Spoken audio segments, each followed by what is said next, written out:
কাঁদছো কেন গো? কি হয়েছে তোমার? আমি যাব না। আমি এত কথার মধ্যে যেতে চাই না অনিন্দদা। এতদিন ধরে তোমাদের বাড়ির সবার রিকোয়েস্ট মেনে আমি অনেক অপমান সহ্য করে এই বাড়িতে ছিলাম, কিন্তু আজকে আমি ঠিক করেছি আমি যাব। আমি তোমায় যেতে দেব না। তাই নাকি? আমি ঠিক করেছি আমি যাব। আমি দেখি তুমি আমাকে কেমন করে আটকাও। না, আমার কোনো ক্ষমতা নেই। আমি জানি আমার শুধু ভালোবাসার জোর আছে। তুমি সেই ভালোবাসার জোরকে অস্বীকার করে কেমন করে চাও সেটা আমি দেখব। ও মাম্মা মাম্মা, ভালো আন্টি বলেছে যে আমাদের আজকে যেতে দেবে না। তাই বুঝি বুকান?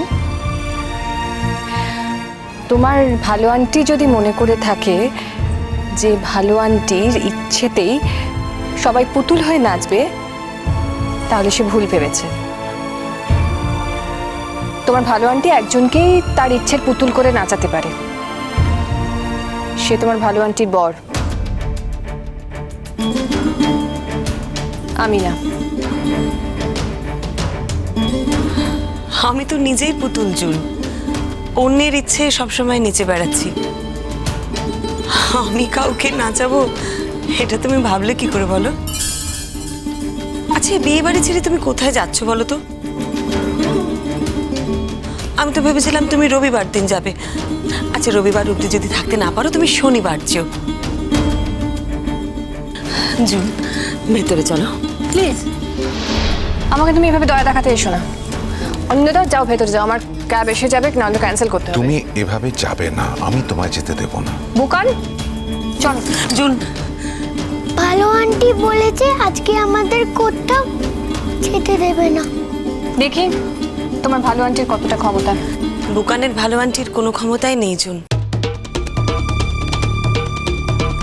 বুকানের ভালো আন্টি সবাইকে অনুরোধ করতে পারে, কিন্তু কাউকে জোর করতে পারে না। আর তাছাড়া কার উপর কিসের জোর? আর তাছাড়া জাম্বুর জীবনের এত বড় একটা দিনে তুমি যদি না খেয়ে চলে যাও, ওর জন্য তো খুবই অমঙ্গল। জাম্বুর মা হিসেবে এটা আমি কি করে মেনে নিই বলো তো? আমার খাওয়ার জন্য তোমায় ভাবতে হবে না শ্রীময়ী। বুকানকে খাওয়াতে খাওয়াতে আমি টুকটাক খেয়ে নিয়েছি। তোমার কোনো কিছুর জন্য আমার না ভাবলেও চলবে সেটা আমি জানি জুন, কিন্তু তুমি বললেই যে আমি ভাববো না, সেটা তুমি কি করে ভাবলে বলো? আর তাছাড়া জুন, আমি তো তোমার রাগের যোগ্য নই, আমি তোমার দয়ার যোগ্য। যাকে দয়া করা যায় তার উপর কি সমানে সমানে রাগ করা যায়? এই বোকামিটা তুমি কি করে করলে বলো তো? তুমি তো এত বোকা নও।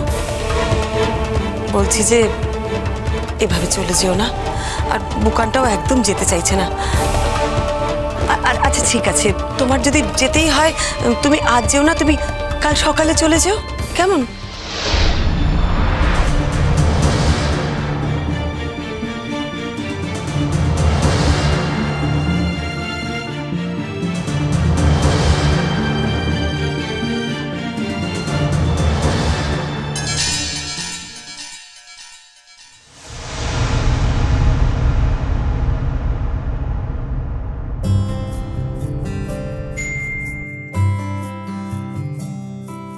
ছিল সুখী গৃহকোণ, সবাইকে ভালোবেসে রোজ নাম চায় তবু জীবন মুচকি হাসে। হঠাৎ অন্য হাওয়া আয়না খুঁজছে মুখ, একটু ভালো লাগায় ইচ্ছে কুড়োয় সুখ। শ্রীময়ী, শ্রীময়ী। তুমি তো ভালো আন্টিকে এমন ধাক্কা দিলে, ভালো আন্টি পড়েই যাচ্ছিল। বুকান ঠাস করে এক চল মারবো, যাও এখান থেকে যাও। না না বুকান, আমি পড়ে যাইনি, আমি ঠিক আছি। কিন্তু শেষ পর্যন্ত আমি ঠিক সামলে নিতাম। কিছু হয়নি আমার, আমিও একটু ব্যালেন্স রাখতে পারিনি। দেখো জুন, তোমার অনিন্দদা কিন্তু আমার কথা ভেবে কোনো প্রতিবাদ করেনি, ওর পরিবারের কথা ভেবে প্রতিবাদ করেছে। আর আমি যেহেতু কে পরিবারের বউ, সেই জন্যই হয়তো যাকে এই কথাটার আমার কাছে কোনো গুরুত্ব নেই, তুমিও এর কোনো গুরুত্ব দিও না, কেমন? আমি বুকানকে নিয়ে ভেতরে যাচ্ছি, তুমিও এসো। চলো বুকান বাবু।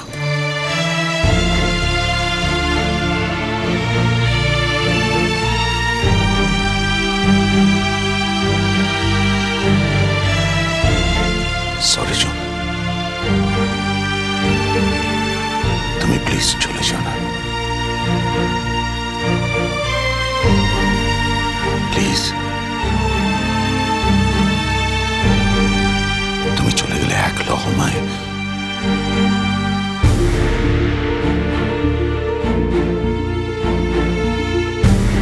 আমার মনের ভিতরে ঝাড়বাতিগুলো নিভে যাবে। তুমি চলে গেলে আমার চোখের সামনে অন্ধকার নেমে আসবে। প্লিজ জুন, যেও না।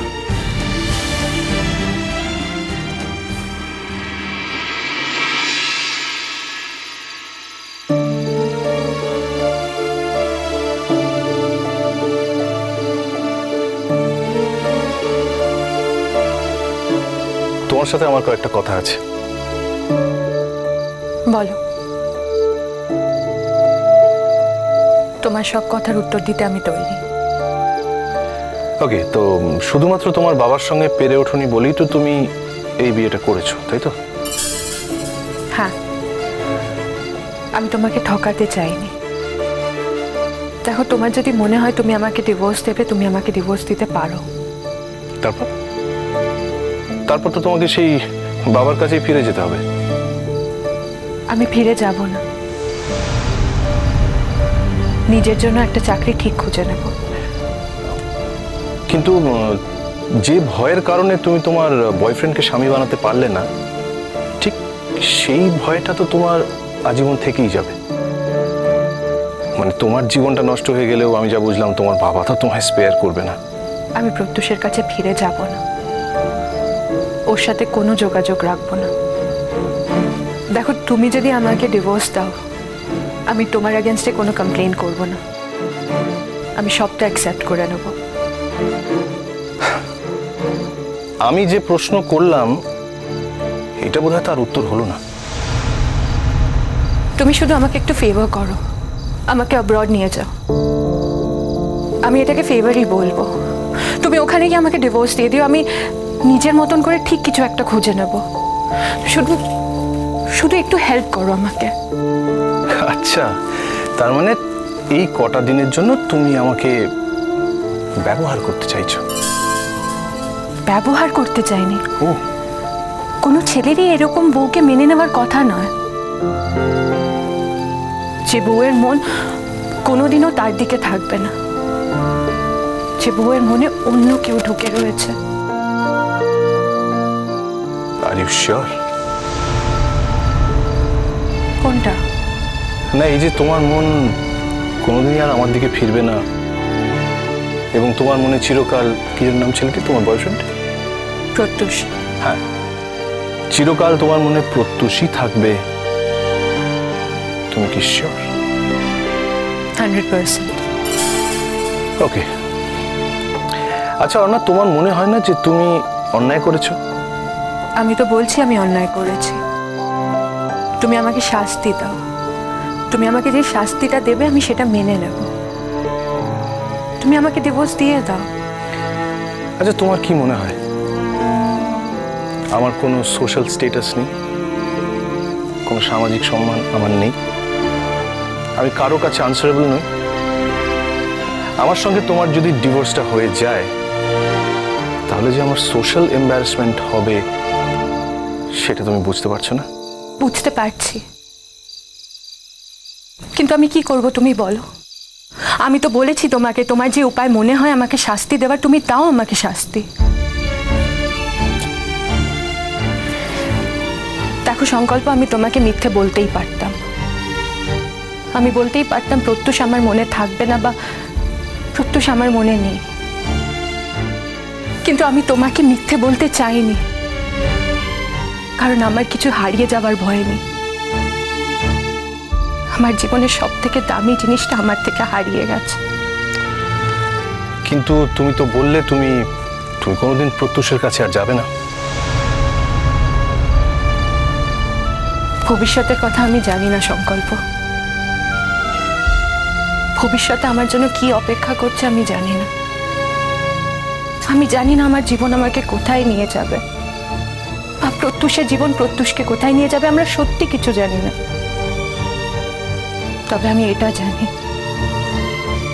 আমার যদি প্রত্যুষের সঙ্গে বিয়ে হতো, আমার বাপি যে ধরনের ভিন্ডিকটিভ লোক, প্রত্যুষের সাথে বিয়ে হলে প্রত্যুষকে মেরে ফেলতো আমার বাপি।